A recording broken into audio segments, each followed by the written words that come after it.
See Age 11 Guerrilla Survival Tactics for Marital Bliss. This chapter is not about marital bliss or even guerrilla survival tactics. I guess one night, while I was writing this book, I got carried away with my table of contents, and the resulting chapter heading popped out of my brain. I can help what pops out of my brain. Sometimes things just happen. I could have changed the chapter heading. I could have come up with something a lot more serious and logical. But I didn't. I made the very emotional decision to include this totally irrelevant chapter heading in the serious and logical book on selling despite my better instincts. But hey, this chapter is about emotional triggers in advertising. And shucks, I made an emotional decision to include the chapter heading. So maybe I haven't lost all of my marbles after all. Actually, the subject shouldn't be as emotional as I'm making it. There are really just 326 of 89 points to remember about the subject of emotion in advertising, which relates to the subject of personal selling. 1. Every word has an emotion associated with it and tells a story. 2. Every good sales presentation is an emotional outpouring of words, feelings, and impressions. 3. You sell on emotion, but you justify a purchase with logic. Let's take the last point first. Why do you think people buy the Mercedes-Benz automobile in America? Is it because of the rack and pinion steering or the ABS braking system or the safety features? Other cars have the same features, so why spend a fortune to buy one when, for a fraction of the cost of a Mercedes, you can get an American Dash or Japanese-made car or even a Volvo that has many of the exact same features? The answer, we buy on emotion and justify with logic. When I first bought a Mercedes and my friends saw it, I told them that the reason I bought it was because of a series of technical features that I found very impressive. The real reason I bought the car was not for the technical features at all.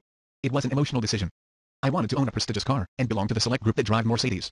But when I had to explain the reason for my purchase, I ended up using logic, something that I really believed was the correct reason when I used it. Look at a Mercedes ad. The Mercedes advertising agency knows the real motivation behind the purchase of their cars, so they focus on the reasons people use to justify their purchase. All their ads talk about the terrific drive you get or the technical features that make a car a breed apart. In reality, feature by feature, there is nothing so revolutionary that it can't be duplicated in a less expensive car. The car is sold by virtue of its emotional appeal, and then justified in its advertising by its appeal to logic. In a good sales presentation, often you get your prospect in an emotional frame of mind as a result of the environment you have created, and logic then becomes less important. For example, I've always used the phrase near the end of my ads, if you aren't absolutely satisfied, return your product within 30 days for a prompt and courteous refund. Who ever heard of a refund being courteous? People automatically and unconsciously redefine the actual words to fit the emotional context. Courteous comes to mean hassle-free instead of polite. This is great for advertisers but not so hot for English teachers. It doesn't matter. What the emotion or feel of that phrase really says is that we are a very respectful and understanding company that will return your money promptly. I conveyed the feeling and emotion of being a concerned company that acts promptly with very few words. Even though the phrase makes no logical sense, it has been picked up by several direct marketers and used in their catalogs and print ads. Often a phrase or sentence or even a premise does not have to be correct logically. If it conveys the message emotionally, it not only does the job, it is more effective than the logical message. I used this concept in an ad I wrote in 1978 for a device that had a breakthrough digital calculator display. The new display showed both alphabetical and numeric characters on the display. And because it had such a large memory, you could use it to hold the phone numbers of your friends along with their names. Today this is nothing exciting, but back then it was different. At the time I had two competitors who got hold of the product first and came out with advertisements, both of which failed. There were several reasons why they failed, but 127 of 89 of the main reasons was the way they pitched the product on a logical level. They tried to explain what the term alphanumeric meant in relation to a display and how much memory the unit had. The ad was filled with facts and logic, and because it was such a new, breakthrough product, you would think it would sell just based on logic. It didn't. As a lark, I decided to sell a similar product myself through my catalog. Canon Corporation had approached me and told me that if I took their product, they would give me an exclusive for several months as long as I advertised it nationally. I first tested the ad in my catalog and came up with a headline, Pocket Yellow Pages, with a subheading of, Let Your Fingers Do the Walking with America's First Pocket Yellow Pages. Now listen to the emotional version of the copy. You're stuck. You're at a phone booth trying to find a phone number, and people are waiting. You feel the pressure. To the startled eyes of those around you, you pull out your calculator, press a few buttons, and presto, the phone number appears on the display of your calculator. A dream? Absolutely not. The ad was a terrific success. We eventually placed the ad in dozens of magazines, and succeeded handsomely while the other competitors dropped out. But look at the emotional approach I used. There is nothing about the product's technical advantages and nothing about the powerful memory of the unit. Given the nature of my product and my customer, I just knew that facts wouldn't sell it, but emotion did. Each product has an inherent nature, as you've already learned from Chapter 2, and understanding that inherent nature and its emotional appeal will help you sell it. I realized that the calculator I was selling would appeal to the gadget-motivated person who would want to show it off to his or her friends. The ad copy reflected this emotional appeal. Later on in the ad I justified the purchase with the facts and the technology, but not in too much detail. The final point on the emotion of selling relates to the words you use.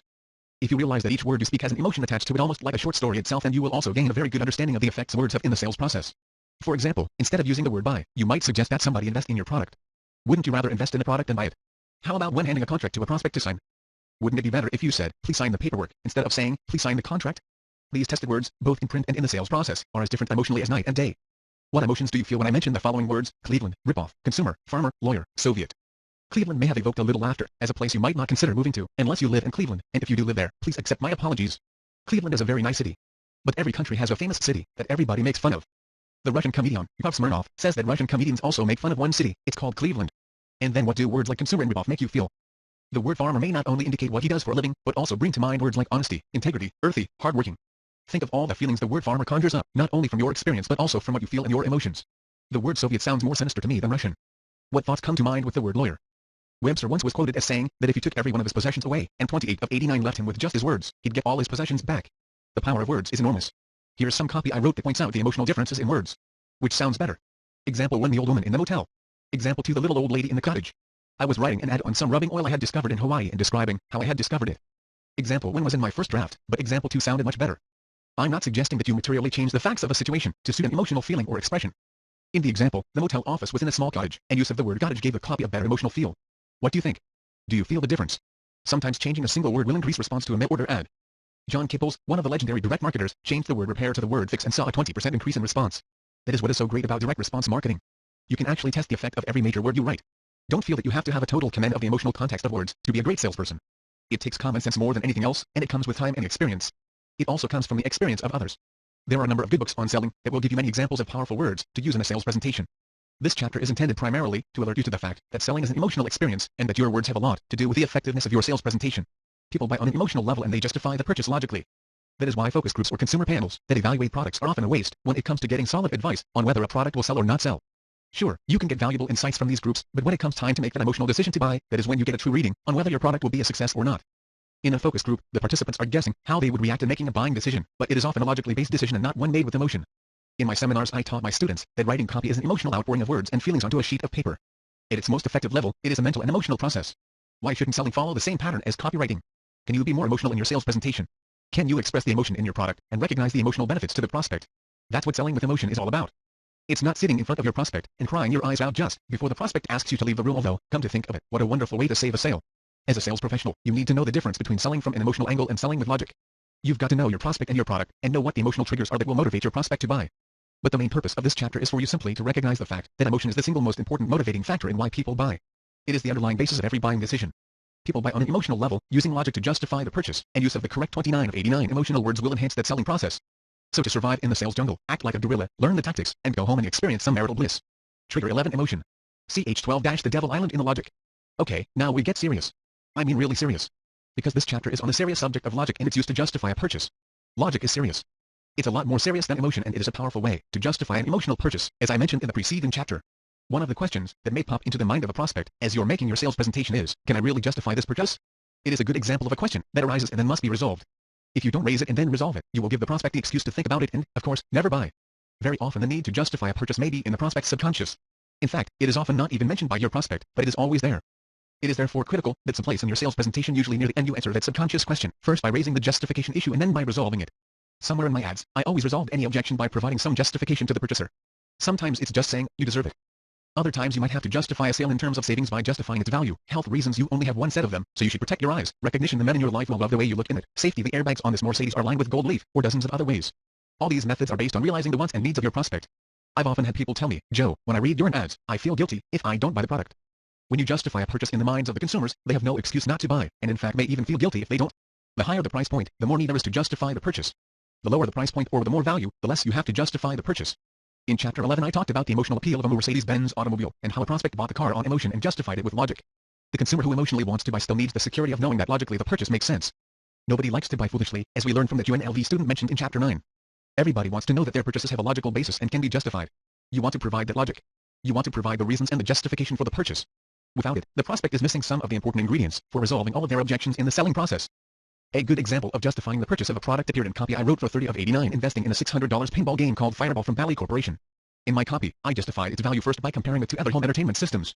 The copy to justify its purchase went as follows. If you paid more than $600 for either your TV set, stereo system or pool table, you should consider a pinball machine. You'll have more fun and see more action than watching TV, listening to your stereo or playing pool. Consider Fireball for your office as either an executive toy or a free new benefit for your office or factory employees during their breaks. You get both an investment tax credit and depreciation. As you can see, I even gave business people a way of justifying the cost through tax deductions and depreciation. See how justifying a purchase can make the purchase less imposing. Very often somebody wants to buy something but hesitates because there isn't enough justification to warrant the purchase. You have to overcome this resistance by giving your prospect every reason to believe that the emotional decision to buy is backed by a logical justification. Otherwise you're missing the major physiological trigger you may need to close the sale. In personal selling, first learn, through experience, the typical objections a prospect will make not to buy your product. Once those problems are determined, you'll eliminate a major chunk of resistance if you can satisfactorily resolve those issues. Next, realize that the emotional reasons the prospect is buying your product play a very small role in how the prospect is going to rationalize the purchase. The prospect wants to buy your product. It's now up to you to come up with some of the logic that prospects need to justify their purchase either to themselves, their spouses, or to their superiors. In the case of a Mercedes-Benz automobile there is a lot to point to. There are issues of safety, appearance, performance, and function. If you're selling a piece of industrial equipment, there are cost savings, the speed, the lead the prospect would have over the competition all expressed in facts and figures. In the case of clothing, there's the practicality of the product, the ease of washing, the way it can mix and match with other clothes, the reasons that logically will justify the purchase. Remember 2 main points about logic as a trigger. 1. You buy on emotion and justify the purchase with logic. 2. View logic as the answer to the unspoken objection, why should I buy this thing? Trigger 12. Justify with logic.